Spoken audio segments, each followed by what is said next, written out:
महापालिकेच्या जलशुद्धीकरण केंद्राला शिवेंद्रराजेंनी भेट दिली आहे। लातूर शहरातील काही भागात गेल्या काही दिवसांपासून नळाला पिवळसर पाणी येत होतं। याबाबत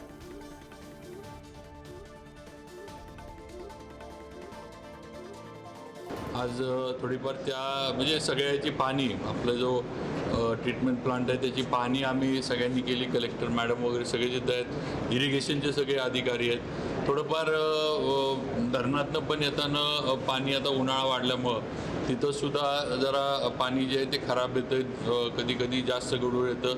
पण तरी शेवटी स्वच्छ पाणी देणं ही आपली जबाबदारी आहे। ज्या काही अडचणी येतात त्याच्यावर आता चर्चा आम्ही केली आहे आणि त्याला लागणाऱ्या ज्या काही उपाययोजना आहेत त्या उपाययोजना करण्याच्या बाबतीत नियोजन हे करायच्या सूचना महानगरपालिकेला पण दिल्यात।